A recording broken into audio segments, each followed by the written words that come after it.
Welcome to the Executive Coach for Moms podcast, where we support women who are attempting to find balance and joy while simultaneously leading people at work and at home. I'm your host, Leanna McGrath, former tech exec turned full-time mom, recovering perfectionist and workaholic, and certified executive coach. Hi everyone, welcome back to the show. Thank you so much for being here today in this second week of 2026. I hope that you are feeling a little bit rested and refreshed from the holiday break, although I know with little ones running around, that's not always the reality. But I'm sure we are all back in our routines and getting back in the swing of things. So maybe now you're really starting to look ahead and think about your goals for 2026, and maybe you're already in the practice of them. Or I think from a lot of people I've talked to, just kind of the way that New Year's fell this year, they're feeling like, yeah, I'm going to wait till next week to really get started on my goals because I needed a week to just kind of regroup.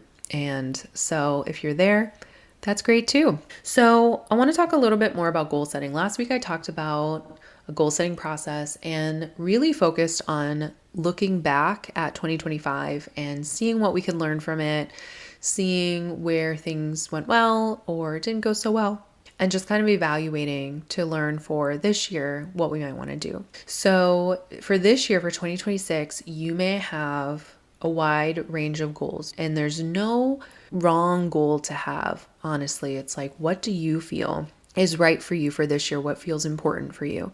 Regardless of what your goal is, I think that it is so important for us to have goals, because when we set an intention for the year, when we say, this is what is important to me, this is what I'm going to focus on, then that gives us the opportunity to actually create it. When we just kind of like let things happen and hope for the best, it might turn out well, but the best way for us to get what we want is to determine what we want, tell people about it, and work towards it. So I know that goals are pretty natural for us as high achieving women. And I also know that as moms, they might feel like it's a lot harder to achieve them. And so today I really want to talk about why goals feel easier in January and harder as the year goes on. And maybe not even harder, but maybe we just kind of slowly, quietly abandon those goals. And then also give you some tangible things that you can implement this year to help you to stay on track for your goals. And if you haven't signed up yet for the January reset for high achieving women, this is one of the things that we're going to be talking about a lot, is really how do we stay on track for our goals? How do we stay connected to what's important to us? How do we not fall off whenever life happens, as it inevitably does every year? So first off, I talked a little bit about this last week, but I really want to dive a little bit deeper into the idea that in order to make our goals happen, we need to really focus on what are the daily habits and decisions that I need to make in order to make this goal happen. And who do I need to be as I'm making these decisions? So I'm just going to use an example of fitness, because I think a lot of times we'll set some kind of wellness or health or fitness related goal. It might be about what we eat. I'm just going to talk about exercising. And maybe our goal is that maybe we want to sign up for a marathon or some kind of race, or we want to lose a certain amount of weight, or we want to increase the amount of weight that we can lift. Whatever it might be, what I'm going to talk about applies to any kind of goal. I'm just using this as an example so we can talk tangibly about it. So my big goal might be one of those things. And in reality, the way that I get to that goal is through hundreds of micro decisions every single day. So let's say that I have an exercise related goal. Then when my alarm goes off at 5:30, I have to make a decision of, am I going to get out of bed and go to the gym and do my workout, or am I going to stay in bed and hit the snooze button? Am I going to snooze all the way through that workout, or am I going to snooze partway through it and then have a shorter workout? That's a decision. And then when I get to my workout, how hard do I want to go? How much effort do I want to put in? That's a decision that we make as well. And then when I get home from my workout, what do I want to eat to refuel myself? What kind of food do I want to make? Did I prepare something in advance? Do I need to spend some time making something now? Am I going to just pick up something at the drive-thru on the way to work? Or am I just going to skip it altogether? And then throughout the day, how much water am I drinking? When my water bottle is out, am I going to take myself away from my desk and go refill it? Or am I going to stay at my desk and say, oh, let me just finish these 5 more emails? And then throughout the day, when am I going to take a break or a rest? When am I going to have snacks? What am I going to do about lunch? And then whenever we get home, what are my evening routines? How am I spending that time? And what time am I going to bed? Am I going to go lay down at the time that I decided? And am I going to try to go to sleep? Or am I going to scroll on my phone for an hour before I fall asleep? All of these things are decisions that we make throughout the day, every single day. Hundreds and hundreds of decisions. And a lot of them are really tiny. So I think that goals are actually met or missed in those moments, in all of those micro decisions. And we might downplay them. We can downplay them all we want. We can say, well, it doesn't really matter if I have my 10 a.m. granola bar or if I skip it or if I have a cupcake instead. But all of those little decisions add up, and they either move us in the direction of our goal or they move us away from our goal. And so why is it that we know what we want and we know the right decisions to make? We know what we should be doing and we don't do it. Why? Let's talk about that. And I think it's important to talk about because I think so often we put so much pressure on ourselves and we shame ourselves and we think something's wrong with us whenever we aren't doing the things that we know we should be doing and that we want to be doing. And so I just want to talk about this a little bit because I think it's really important. We have different parts of our brain. We have our prefrontal cortex, which is responsible for planning and visioning and looking out into the future and generating excitement about something that we want to do at some future time. And so whenever we are setting our goals, we're really activating our prefrontal cortex because it is the place in our brain that's responsible for impulse control and just being able to look longer term than just right here in this moment. So we activate that prefrontal cortex, and that is the part of our brain that is really excited about this big goal that we have. And then we have this other part of our brain called the amygdala. It's also called the toddler brain or the primitive brain or the lizard brain. And that part of our brain is very much about the immediate moment. And it is not able to do the long-term thinking and planning that our prefrontal cortex is doing. That's why I like to call it the toddler brain, because it acts very much like a toddler. Like right now, that's all I'm thinking about. I just need to solve for this moment. And this part of our brain, the amygdala, is ruled by the motivational triad, which the 3 things it's trying to do are to avoid pain, to seek pleasure, and to conserve energy. Always. This is how our brain is wired. And this is part of having a human brain. And so what ends up happening is we set the plan. We say, I'm going to wake up 3 mornings a week or 5 mornings a week, and I'm going to go to the gym, or I'm going to go to my home gym, or I'm going to go for a run. And we make the plan, and then our alarm goes off and we don't want to do it. And first of all, that is completely normal. It happens to everybody. But what happens in January or at the beginning of a thing that you're doing is that you're so excited about it that prefrontal cortex will override the amygdala more often. It'll kick in and be like, oh yeah, but I'm so excited. I know I don't want to get up, but this is the thing I'm doing. I'm going to go do this thing. And so it's a lot easier to override that amygdala. What happens though, as we get further away from that goal setting process, is over time that kind of starts to fade away. So early on, the desire is high. you really want the thing. You've just done the goal planning, you've set the plan, and you're so excited. And your prefrontal cortex is like so activated and so excited for this goal that you have set. And so whenever the amygdala inevitably has something to say, it's just like overruled immediately. And it is a lot easier to just get out of bed and go do the thing that you said you were going to do. But as time goes on and you get further away from that goal setting process where your prefrontal cortex was so activated and so excited, your amygdala starts to get louder and it starts to win out over the prefrontal cortex. And it's also really smart. You're a really smart person. Your brain works really well, right? And so it's really good at detecting patterns that have worked in the past. So it kind of knows what's going to work for you. If it's like, no, this bed is so cozy and warm and it's cold out there, then it's going to run that program. If the program that it runs that usually works for you is, oh, but like you'll show up better at work today if you get an hour more of sleep, or like you'll be so much more patient if you get some more sleep. And so it's going to try all these things. It's going to keep on offering you reasons to do what it wants to do.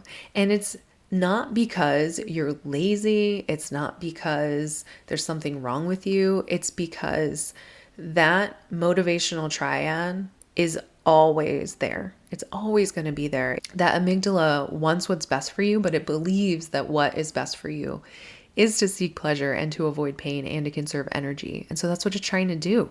It's just trying to get you to see it my way. This is what we should be doing. We should really not be getting out of bed right now. We should really not be going and doing the thing because it is way less comfortable out there and it's going to take way more energy and there's probably going to be some pain involved.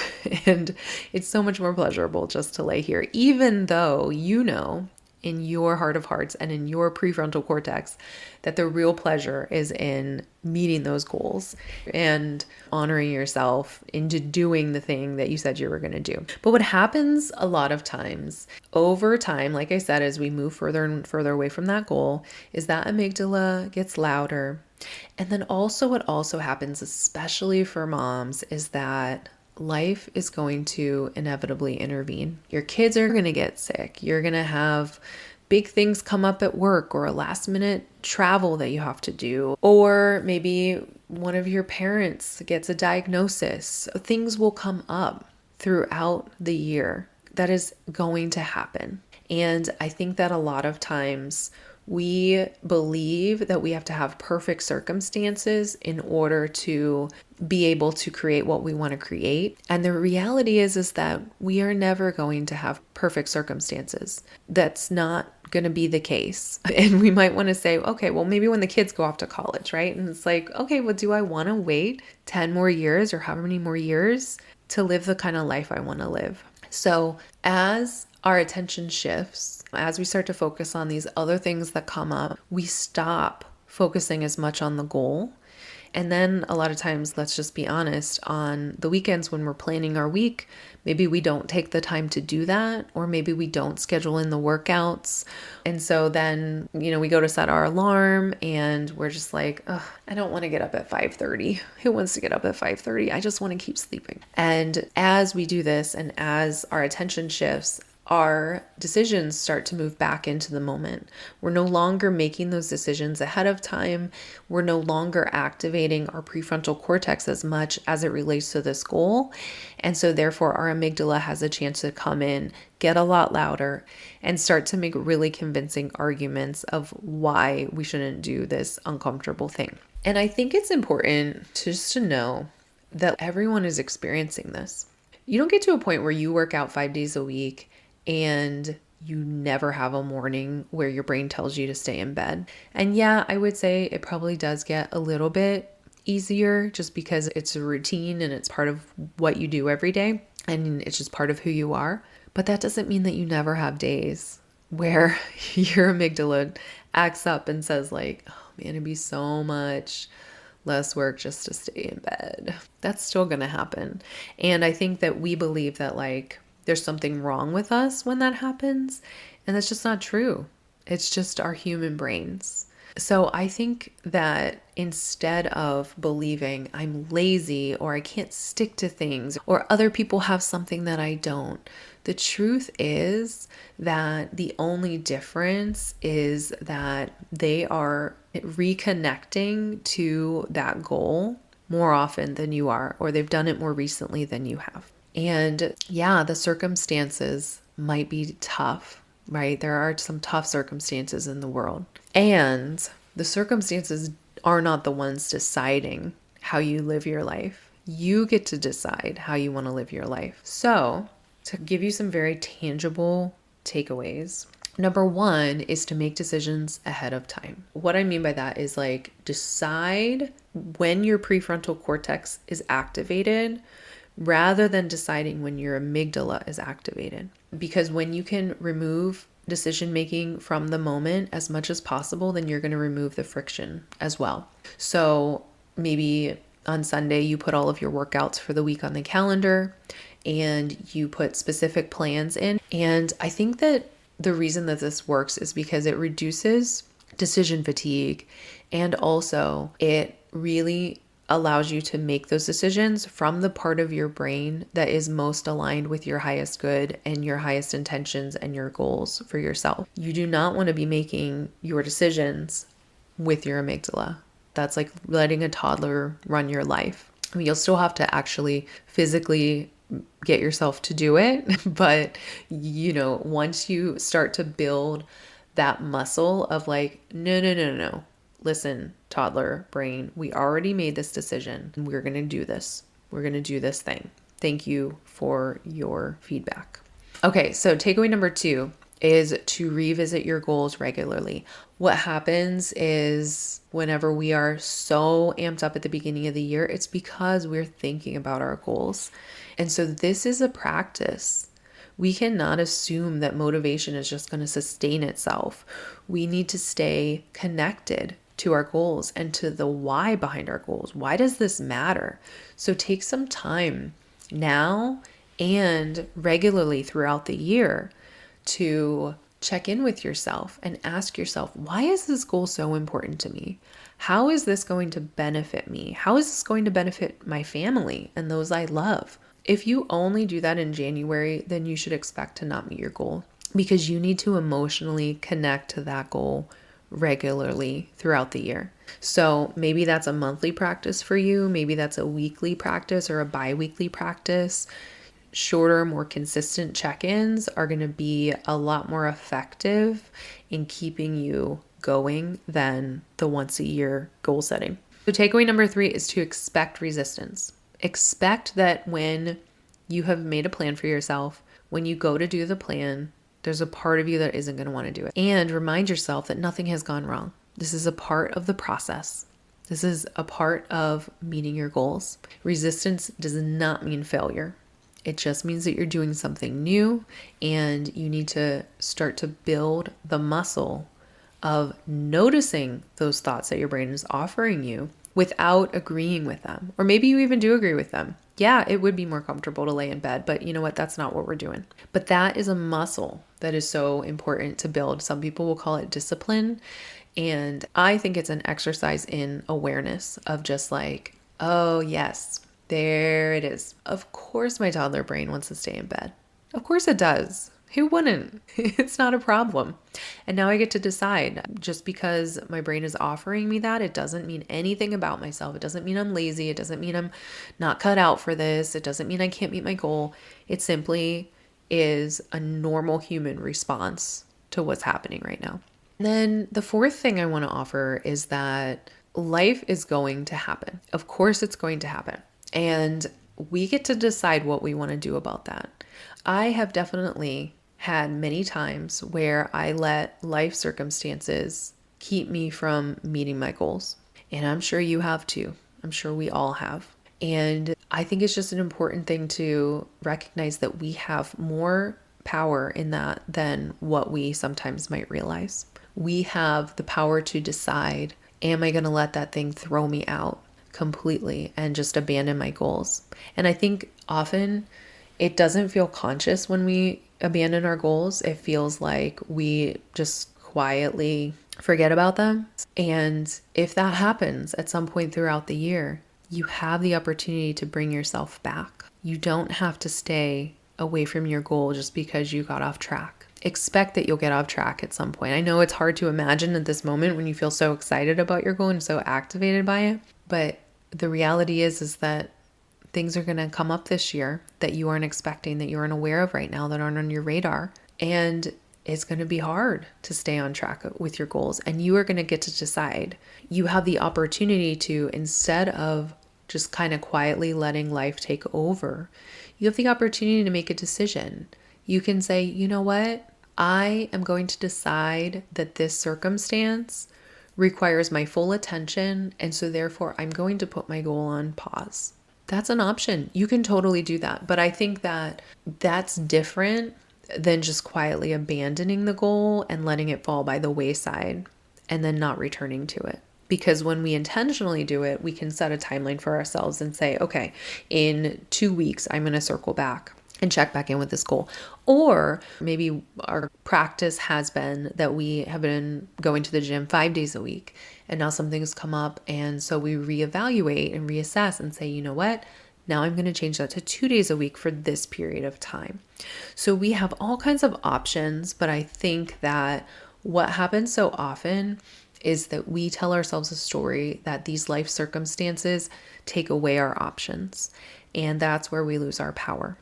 And this is exactly why I created the January reset for high achieving women, because I know how hard it is to stay on track whenever life knocks us out.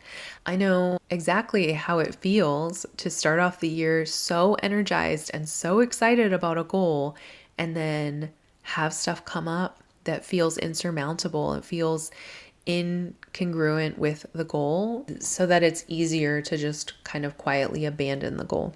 And I don't want you to do that this year. I don't want to do it myself this year either. And so I created the January reset for high achieving women to bring together a group of amazing women so that, number one, you can hear how normal these kind of challenges are. That idea of, I know I have this goal, but whenever it comes to doing the thing, I don't want to do it. And I have a really hard time getting myself to do it. And so you will see me coaching people through that.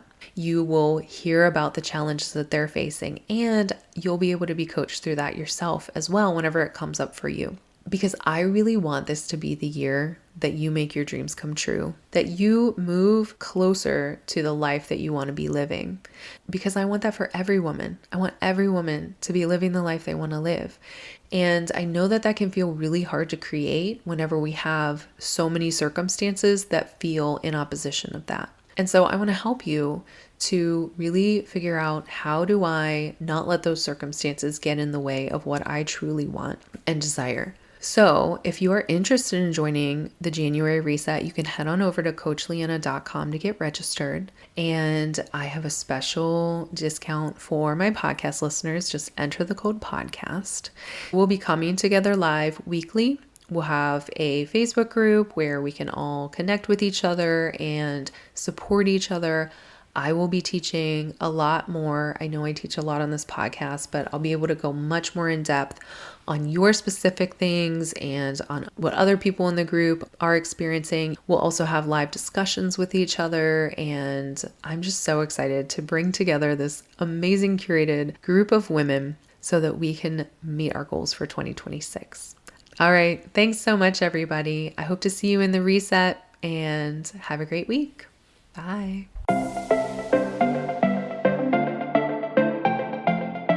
If you're loving what you're learning on this podcast, I'd love to invite you to check out the Executive Mom Reset. It's my 6-month coaching program for ambitious, success-driven, career-focused women who are ready to stop surviving and start thriving. Together, we'll tackle the stress, guilt, and overwhelm that come with being a high-achieving executive mom. You'll learn how to set boundaries, prioritize what truly matters, and build the confidence to show up powerfully at work, at home, and for yourself. Head on over to coachleanna.com right now to schedule a free discovery call. We'll spend an hour talking about where you are now, what you want to create, and how I can help you get there. Because every woman deserves to live the life of her dreams. Let's create yours together.